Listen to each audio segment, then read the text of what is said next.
Nicole Burley, it is Tuesday, August 17th. This is Rush Hour. Our top story, once again, is the ongoing chaos in Afghanistan and the fallout around the world. Tonight, Taliban fighters are patrolling the streets while the U.S. and other foreign countries scramble to evacuate thousands out of the new Taliban territory. Some of the day's key moments. Evacuation flights resumed today at Kabul's main airport, just a day after thousands of Afghans flooded the tarmac in a desperate attempt to escape. U.S. military officials estimate between 5,000 to 10,000 U.S. citizens are still stuck in Kabul. Meanwhile, members of Congress are now calling for an investigation into the U.S. withdrawal. Senate Foreign Relations Committee Chair Bob Menendez releasing this statement that reads in part, quote, Congress was told repeatedly that the Afghan defense and security forces were up to the task, that it had the troops, equipment, and willingness to fight. To see this army dissolve so quickly after billions of dollars in U.S. support is astounding. The American and Afghan people clearly have not been told the truth about the Afghan army's capacity and deserve answers. Meanwhile, the international community bracing for a brutal retaliation and a crackdown on women's rights. The Taliban is trying to reassure world powers, claiming there will be no punishment for people who helped U.S. troops, also saying that women's rights will be respected. Now, that would be a major contrast from the regime's strict past Islamic policies, and the group's new assurances are being met with skepticism, and that's where we start tonight. NewsNation's Adrienne Bankert joining us live. So, Adrienne, is there any reason to believe these new promises? Well, this is a conversation. It began in the previous presidency, Nicole. The promises of the Taliban, the notorious terrorist group, saying their group has changed and that they're going to allow women to continue to work and for girls to go to school. But not all are taking their word for it. It's a new day for Afghanistan and a new day for the Taliban, saying they will restore order peacefully. We are assuring the safety of all those who have worked with the United States and allied forces, whether as interpreters or any other field that they have worked with them. They also say women will have rights, but what kind of rights is in question. As an Afghan woman, I wouldn't trust them because they don't have a very clear good track record of keeping up their promises. Hundreds of thousands of Afghans have been seen fleeing for their lives, the Taliban closing all borders as they took control. Those who've already escaped fear the brutal tyranny of 20 years ago. Only there is fear because people don't know what's going to happen in their future. They don't feel it, like they don't understand if they're going to have food, if they're going to have money. The UN Security Council calling for a united government that includes women. Taliban are offering an inclusive government. He's offering any political figures to have a part in that government. So perhaps there's some hopeful signs there. We will need to see what actually happens, and I think we will need to see acts on the ground in terms of promises kept. In 2020, then President Trump met with the Taliban in an agreement that would remove all U.S. military and with promises that the Taliban militants would not allow al-Qaeda or other terror groups to operate in the country. President Biden making good on the promise to end the U.S. occupation in Afghanistan by September 11th of this year. The yet-to-be official new Taliban government consists of two groups, the Islamic Emirate and the Islamic Republic of Afghanistan. The former posting tweets that the IE is not interested in private property, ordering its soldiers not to enter anyone's homes without permission, saying reports of young girls being forced into marriage to their guerrilla soldiers is false. Now, a spokesperson for the Islamic Emirates, one of those Taliban groups, says life, property, and honor should be protected, in spite of word that many of these local and international groups and journalists are trying to get out of the country while they can. People on the ground telling us that in some parts, girls are allowed to go to school, and in others, they are not. Nicole? Well, Adrienne, expanding upon that, of course, women's rights issues look very different in Afghanistan. So what else are you hearing about what that may look like now? Well, it does appear the Taliban is honoring women's rights within the norms of Islamic law, but that could vary from region to region, district to district. The Taliban have said that women can go back to work in some parts and have allowed girls to return to school in some neighborhoods while handing out Islamic headscarves at the door. All right, and the Taliban saying they will protect citizens. Are we seeing violence there, though? We're seeing a lot of conflicting reports about this, Nicole. As with any government takedown, this is partially to blame because there is more than one Taliban group. And the kind of rules that they're dictating seem to vary region to region. There is a woman, one of our stations, KXTL, they interviewed her, and she says that her sister, who lives in Afghanistan, was shot in her home by the Taliban, and they can't get her medical treatment, while others are saying there's no violence right now currently in places like Kabul. Now, one scenario is that the people who are reportedly ransacking homes and flogging women in the streets, we've heard reports of that, are being terrorized by Taliban soldiers. But another scenario is that these are criminals recently released from prisons and jails since the government takeover, and they're simply impersonating the Taliban. But one thing is certain, the Afghan people are in fear. Nicole? Yeah, no doubt about that. Adrian, thank you so much. And we will have more on the Taliban's first moves since seizing power, plus how communities across the U.S. are preparing to resettle Afghan evacuees. But we begin with the latest reaction out of Washington. And NewsNation correspondent Allison Harris joining us live tonight from D.C. So, Allison, where does the U.S. effort to get people out of the country stand right now? Well, Nicole, today the White House is continuing to push back against critics as it defends the decision to withdraw U.S. troops from Afghanistan. The president's national security advisor saying that there have been no hostile interactions between U.S. forces in Afghanistan and the Taliban. The White House now in contact with the Taliban assuring the U.S. safe passage for Americans and Afghan allies out of the airport in Kabul amid a frantic evacuation effort after a transition that was far from orderly, devolving into chaos. We intend to hold them to that commitment. That assurance right now extending through the end of the month. The national security advisor not committing to whether some 6,000 U.S. troops now in Afghanistan will remain if more Americans or Afghans who helped the U.S. need out. This can go till the 31st. We're talking to them about what the exact timetable is for how this will all play out. The Pentagon delivering planes and troops to Afghanistan overnight and extracting some 700 people so far.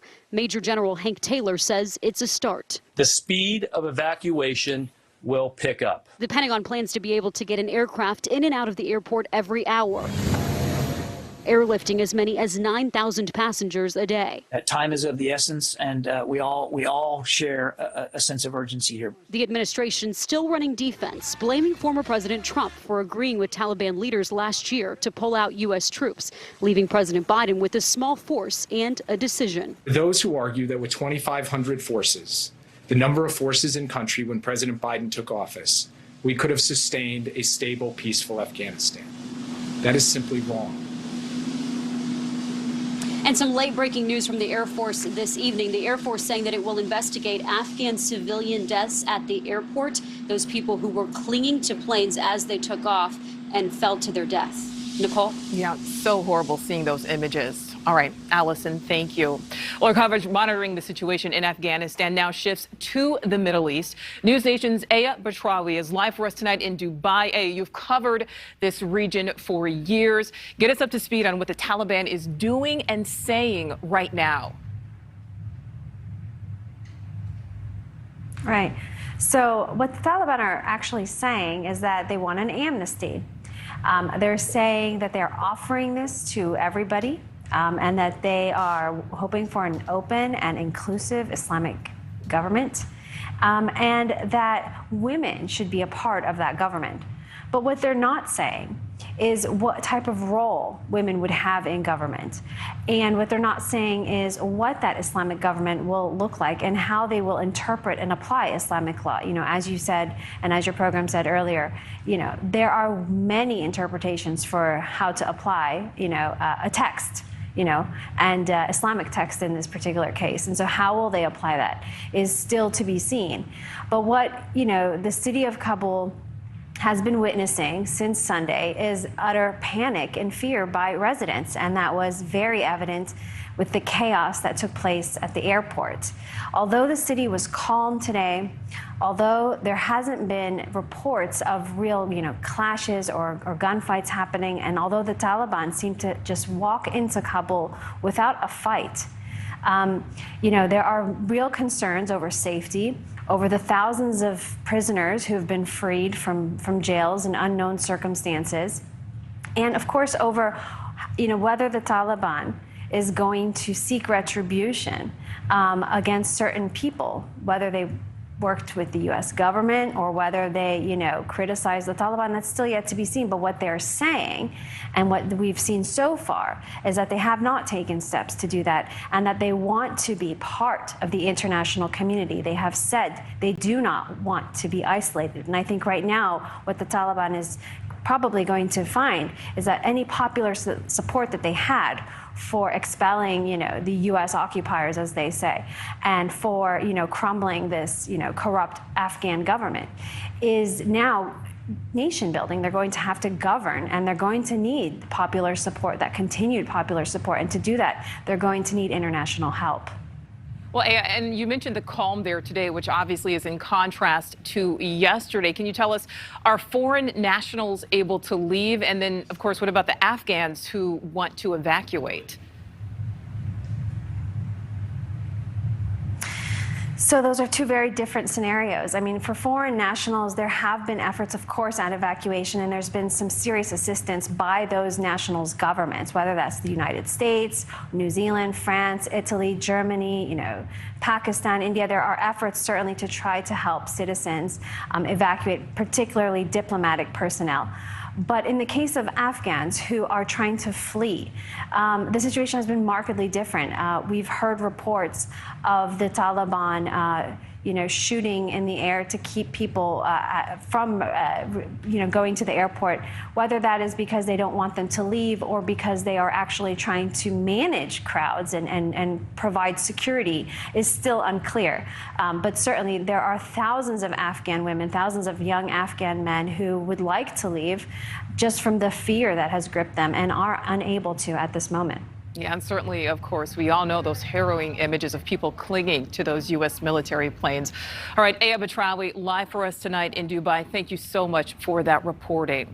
All right, let's go now to On Balance anchor Leland Vittert, who was based in the region for several years. Leland, you've covered this. You know this part of the world very well. Former President Ghani, we know, has fled the country. Do we know how he was able to make it out and where he is located now?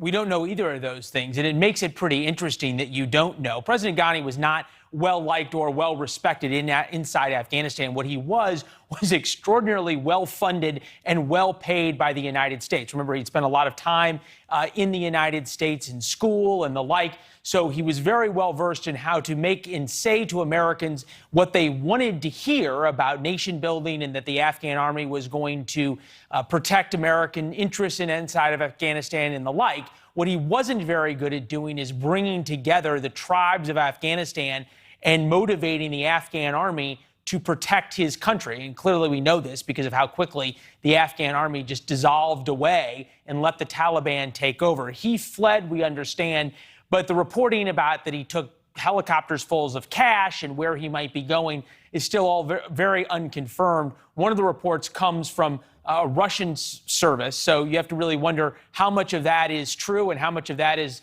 Russian disinformation trying to sow even more discord and hatred towards America inside of Afghanistan. All right, and Leland, you mentioned this Taliban takeover that happened so quickly. How does this impact the balance of power in the world?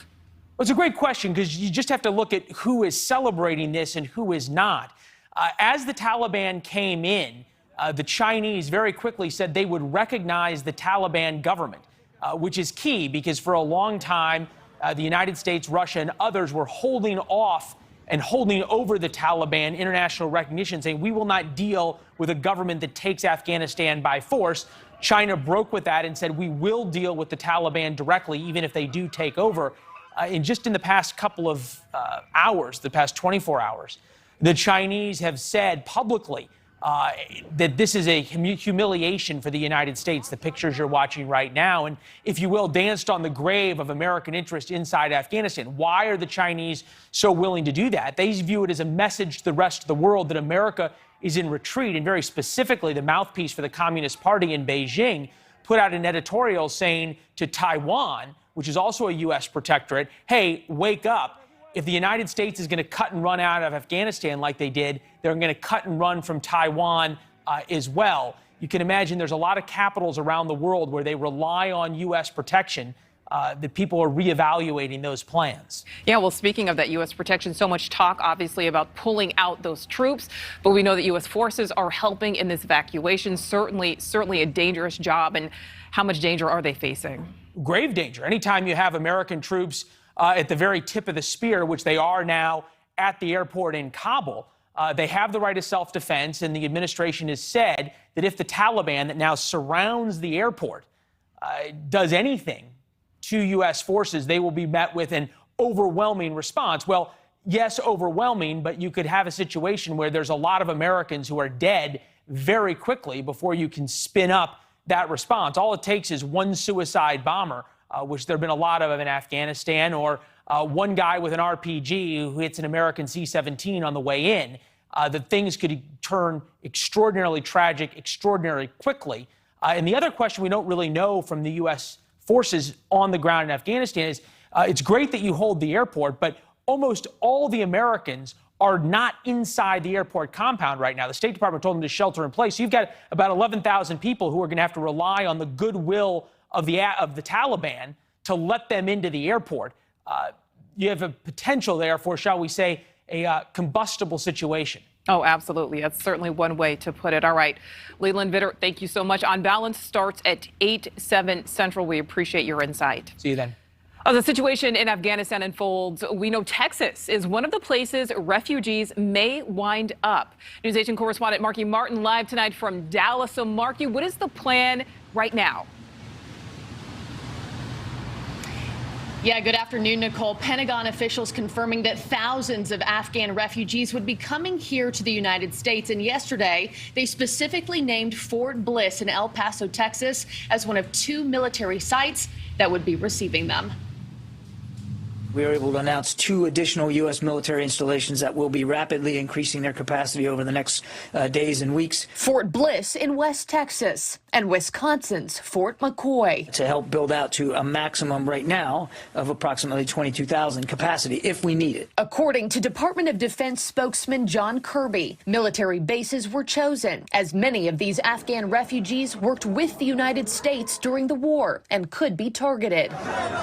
Evacuations out of Kabul increasing rapidly within the next 24 hours. Right now, we're looking at 1 aircraft per hour in and out of HKIA. We predict that our best effort could look like 5,000 to 9,000 passengers departing per day. In addition to Fort Bliss, 324 refugees will be given shelter in metropolitan cities like Dallas, Houston, and Austin. We will resettle them. So it's really our responsibility to bring them to safety after they sacrifice so much for us. Really, they're veterans. Ashley Fay works with Refugee Services of Texas, the largest resettlement agency in the state that will welcome them, getting the Afghans integrated into society. And for those criticizing their Texas arrival, she says this. They're the victims, not the perpetrators, proponents of our country, and they're grateful to be here. They also have a long journey ahead of them.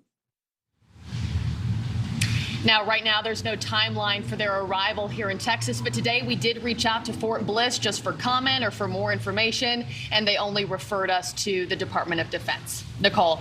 Well, Marky, obviously right now the focus is on getting those refugees here to America, but once they do arrive in Texas, what does life look like for them? Yeah, it's a great question, and I can really only speak for those 324 who will be dispersed across the state, as Fort Bliss didn't really give us much to work with today. But that resettlement agency telling me each of those 324 receives $1,000 to help them get on their feet. That's federal money that will have to be repaid in full eventually. And they say, you know, a lot of those people enter the workforce immediately. Those children enter local school districts right off the bat. And they said a lot of those people end up really contributing to American society. And also, each one of these refugees comes in with an SIV. That's a special immigrant visa, which allows them to be here. But it also means that each of them has a full background check and full health screenings. Nicole. All right, Marky, thank you for that. Well, still ahead tonight on Rush Hour, the Biden administration preparing to endorse COVID booster shots. Just how soon you may have to roll up your sleeve again. And new details tonight out of Haiti after that deadly earthquake. As Tropical Storm Grace approaches, we take you inside one of the few facilities offering modern medicine to victims in that country.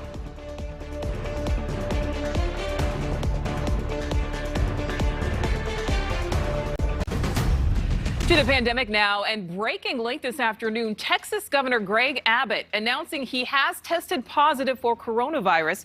He is vaccinated and says he has no symptoms. Also late today, Chicago announcing plans to reinstate the city's indoor mask mandate, and New York City's vaccine mandate to visit restaurants, gyms, and museums is now in effect.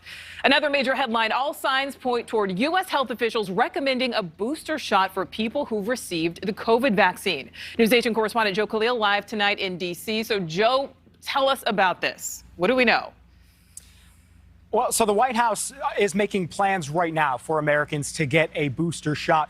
They say that they're ready if and when the FDA decides to authorize this. And we also know tomorrow we're expecting to hear from both the president and the White House COVID response team. They could possibly even make recommendations that 8 months after you get your first 2 shots of Moderna and Pfizer, that you get that third booster shot. Now, Nicole, all of this comes because of the Delta variant. We know that it is more aggressive, that it is more contagious against these vaccines. Although the vaccines are successful, they've been successfully preventing people from getting seriously ill and from dying. But we also know that they do lose strength over time. That's what this booster would do, essentially re-up the immunity there. We talked to a virologist from Johns Hopkins, and here's what he said about it.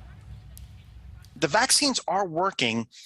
Delta variant has sort of raised the bar for the type of immune response that we need to get back to that 90% efficacy that we were hearing about at the beginning of the vaccine rollout. So Delta has raised the bar, and I think boosters are now under discussion because of that.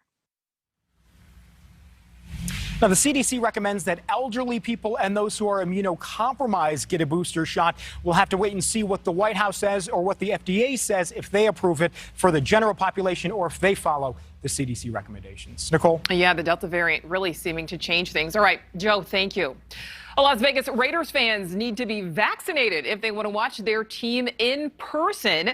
The Raiders now the first NFL team requiring fans be vaccinated to attend home games. They'll even provide shots on site.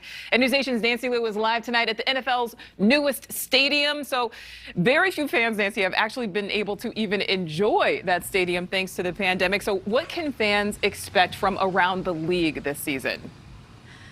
Well, Nicole, there are 32 NFL teams spread across 22 states with differing COVID restrictions. So as you might expect, there are different rules at different stadiums. Here at the new SoFi Stadium in Englewood, which is home to both the Rams and the Chargers, the policy adheres to the LA County mandate of indoor masking. However, enforcement appeared to be lacking at the preseason game last weekend. A number of teams, including the Kansas City Chiefs, are requiring proof of vaccination or a negative COVID test to get in. The Raiders announcement makes it the first team to require vaccination for fans, all fans, to get into the new Allegiant Stadium in Las Vegas. And the team is hoping that doesn't alienate the unvaccinated within Raider Nation, although some fans say it probably will. It's very interesting, very controversial, obviously. And I would say probably one of the, I won't say worst fan bases to, kind of put that into. But, controversial ones is Raider Nation, because if Derek Carr can split them and have them fighting against each other, then this definitely will. But I think they're just trying to be as safe as possible. So far, only the Raiders are announcing a requirement for vaccinated fans, with policies all over the place. Obviously, pre-gaming for fans in person will require some stadium research well before kickoff. Nicole? Oh, yeah. Only the Raiders right now, but we'll see what happens. All right, Nancy, thank you. Well, still to come tonight on Rush Hour, NewsNation taking you inside a hospital treating victims of the deadly Haiti earthquake as people there prepare for potential impact from Tropical Storm Grace.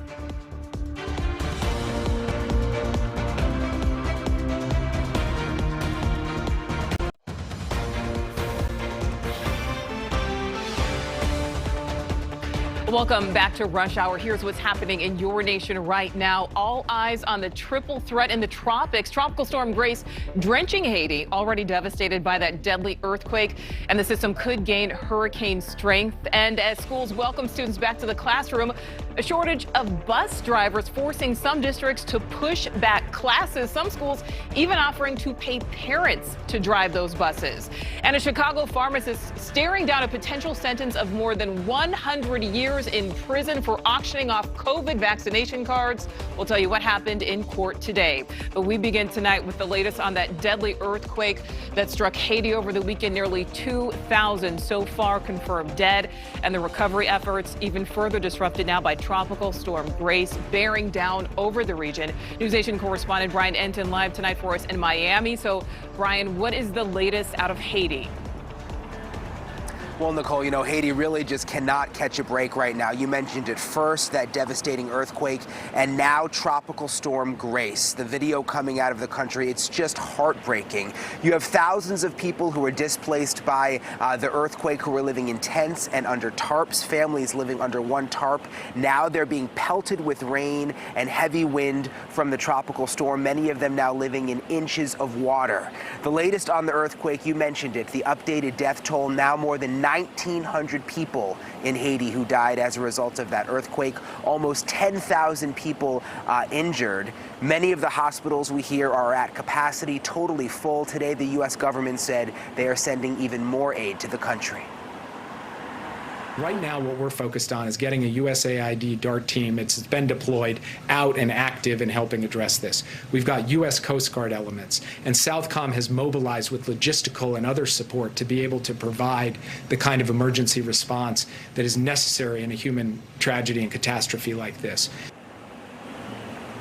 And here in Miami's Little Haiti neighborhood, there are several organizations scrambling to gather as much supplies as possible to send to Haiti. The main things they need right now, medicine and tents. The tents, of course, because thousands of people were displaced by the earthquake. You saw the video there. According to UNICEF, 500,000 children alone were impacted. Nicole?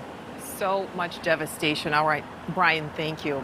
Let's turn now to NewsNation's Hawker Vanguard from our Charlotte station, WJZY. He's on the ground in Port-au-Prince with a look inside one of the few facilities treating people who've been rescued. Here at the Bernard Mevs Medical Center in Port-au-Prince, Haiti, this is the only place offering any type of modern medicine as we see it. Working from containers of supplies just like this, we have some modern medical pieces, but not many. In this emergency medical department, we have patients and open beds waiting for more people coming from the stricken area of Lakai. People just coming to as they are recovering from being crushed by things like buildings and large pieces of vehicles and massive crush injuries. Many open beds here at this medical facility, two specifically in the emergency department, that won't be open for much longer as more patients continue to come in. The problem at this point is getting more people discharged, more people stepped down into less intensive care, and then transporting them home. An issue as there are no ways to get home, with many people no longer having one whatsoever. At the Bernard Mevs Medical Center in Port-au-Prince, Haiti, I'm Hawker Vanguard. Back to you.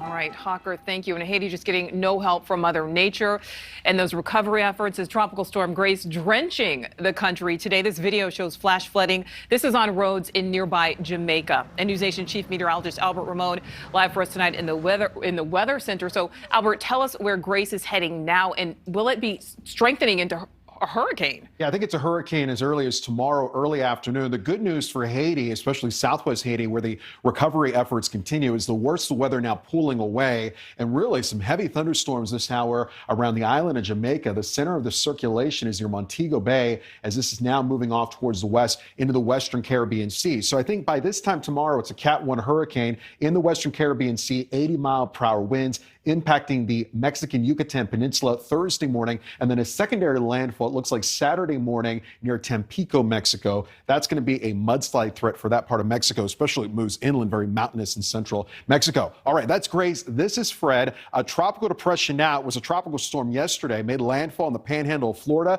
Right now, here around western North Carolina, this is a huge tornado threat for the rest of tonight. A tornado watch in effect until 2 a.m. Eastern time. Several tornado warnings this hour, Nicole, just to the southwest of Charlotte, North Carolina. We'll keep an eye on it. All right, Albert, we know you will.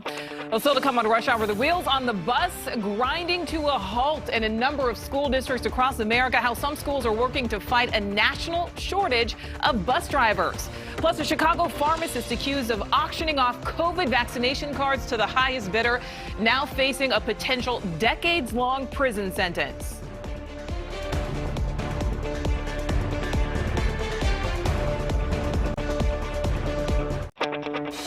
Well, schools around the country either getting ready to or already have welcomed back students, but many districts dealing with a supply shortage, not enough bus drivers. NewsNation correspondent Janelle Ford has the story impacting communities across America.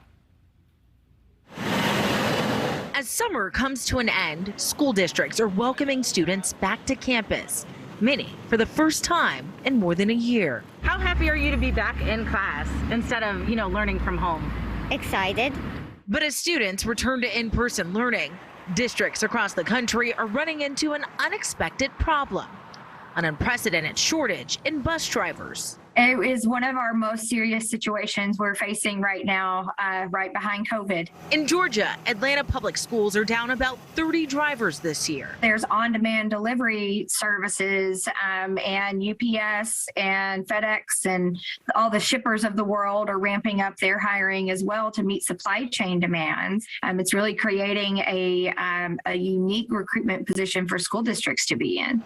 Drivers like Trenton Dale now forced to fill in the gaps. Oh, we definitely feeling the tension due to the vacancies of those jobs. We have to double, triple these routes to get these kids home. The problem even worse elsewhere. Pittsburgh's public school district delaying the start of school by 2 weeks as they scramble for drivers. Montgomery County Public Schools in Maryland needs to fill more than 100 vacancies, or thousands of kids will be without a ride. And in Delaware, one charter school wants to pay parents to pick up and drop off their kids instead of using the bus. The going rate, $700 per child. And that alone shows that this isn't necessarily a money issue. Administrators say they have the funds to pay these drivers. In some cases, they're offering an up to $2,000 sign-on bonus for new hires. Salaries are increasing, but these districts, they're dealing with the same labor crunch we're seeing across our economy right now. And Nicole, as you heard, it's making the return to in-person learning even more difficult. Oh yeah, they have the funds, they just need the bodies. All right, Janelle, thank you. Well, perhaps a sign of the times right now, forged vaccine cards, and now one pharmacist facing 120 years in prison for selling them online. NewsNation's Felicia Bolton joining us now. So, Felicia, these cards were actually authentic. Nicole, that's right. They were the real deal. Investigators say that 34-year-old Tang Zhao appeared in federal court today, indicted for theft of government property, right? Because they're more than just paper. The Justice Department says he sold more than 100 of these cards to 11 different buyers. Tang Zhao is a licensed pharmacist in Chicago. Federal prosecutors accuse him of selling 125 authentic CDC vaccination cards for $10 each between March and April of this year. Each of the 12 counts carries a 10-year sentence. Court documents reveal federal investigators discovered he embezzled, stole, purloined, and knowingly converted official vaccination cards for 11 online buyers. The transaction's value exceeding $1,000. This isn't the only case of stealing vaccine cards, though. U.S. Customs and Border Protection officers working at the Port of Memphis have seized thousands of fake COVID-19 vaccination cards from China. Officials say the fake cards are easy to spot due to typos, unfinished words, and spelling errors. So far this year, authorities in Memphis, Tennessee have busted 121 of these shipments. And in Hawaii, 2 tourists were arrested in Honolulu's airport for trying to use fake vaccine cards to travel to the islands. The FBI says using fake cards threatens public health. When people sell fake vaccination cards or sell real vaccination cards to people who should not have them, it puts everyone at risk. So that individual is going to go into a public place. They're going to be walking around potentially unmasked and possibly spreading COVID-19. That's something that we don't want to see happen. We don't want to watch the widespread accidental, death of a number of people by intentional criminal actions. Yeah, sounds like a small thing, but it's actually a very big deal. The Senate's top Democrat is demanding a federal crackdown on fake COVID-19 vaccination cards sold online specifically. New York Senator Chuck Schumer is calling for U.S. Customs Border Protection and the FBI to join forces to basically stop these counterfeiters, Nicole. And it could lead a lot more people to prison. Yeah, definitely a big deal because that's some potential big prison time there. Oh, yeah, for All right, sure. Felicia, thank you. Still to come tonight on Rush Hour, music legend Bob Dylan facing accusations he sexually abused an underage girl more than 50 years ago. We have your entertainment headlines straight ahead.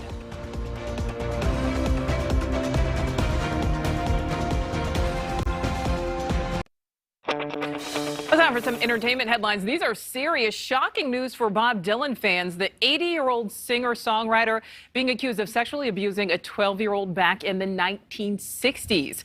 Doug Kolk joining us from our LA station KTLA with the latest. So, Doug, this comes from a newly filed lawsuit. Yeah, Nicole, and the alleged victim is a 65-year-old woman who, according to the report, is only goes by the name JC. Now, this accusation, like you said, stems from 1965, and that's when, according to the lawsuit filed in Manhattan Supreme Court, the woman claims Bob Dylan sexually abused her when she was 12 years old. Now, the suit says that Dylan, whose real name is Robert Zimmerman, quote, exploited the victim by providing alcohol and drugs to abuse the victim over a 6-week period in New York City's Chelsea Hotel, where Dylan kept a residence. Now, Dylan, of course, denies the accusations, and today a renowned biographer who followed Dylan and wrote 9 books on Dylan is coming to his defense by stating that the allegations don't make any sense chronologically. He states that Dylan was mostly on tour in England during that time, and any time he spent in the U.S. in 1965 was in Woodstock or Los Angeles. Now, back to the suit. It alleges battery, false imprisonment, emotional distress. Now, how much the victim is requesting, Nicole, that is not disclosed at this time. All right, we will see what happens. All right, Doug, a positive update today. This is from actress Selma Blair. She's saying she's in remission from multiple sclerosis. Yeah, and this is really good news. Selma addressed a bunch of reporters over Zoom, and she says her prognosis is, quote, great, and that her multiple sclerosis is in remission. Now, she went on to say that she's been undergoing stem cell treatments for her condition, and after about a year of treatment, she finally feels comfortable discussing those results. Now, the 49-year-old actress, who's best known for movies such as Cruel Intentions and Legally Blonde, was diagnosed with MS back in 2018.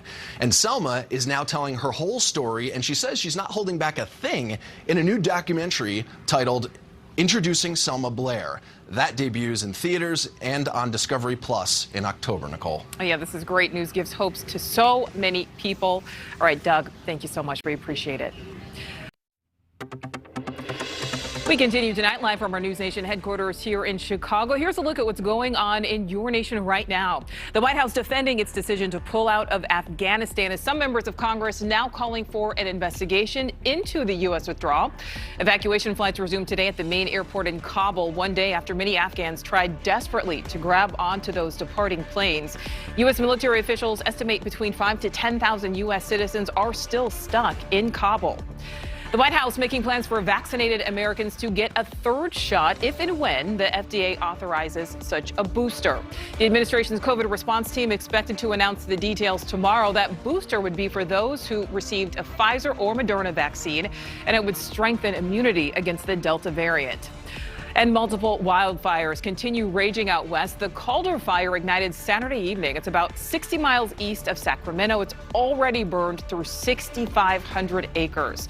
State officials say nearly 17,000 residents are currently under evacuation orders. And the family of one of the two men fatally shot during a demonstration against police violence has filed a federal civil lawsuit against local law enforcement.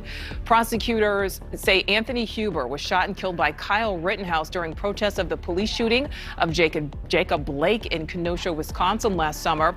Rittenhouse is charged in connection with two other shootings. Another man died. The third survived. The family alleges police did not stop him, saying he admitted the shootings. A New York real estate heir and alleged murderer, Robert Durst, surprising some in his testimony today in court. Many believed Durst admitted to the killings during the final scene of that HBO series about his life when he was caught on a live mic behind closed doors saying he, quote, killed them all. Well, Durst says he actually said, quote, they think I killed them all. Cross-examination continues tomorrow. And we love leaving you with a smile. And before we leave you tonight, we'd like to introduce you to the newest member of our Rush Hour team. Our executive producer, Megan, and her husband, Casey, welcomed their first child. This is little Camille Orta. She was born yesterday at 4:58 p.m. local time. That means Camille already is excellent in meeting her news deadlines, arriving just 2 minutes before airtime. We love it. Congrats, Megan and Casey. She is absolutely beautiful. That does it for Rush Hour. The Donlin Report is next.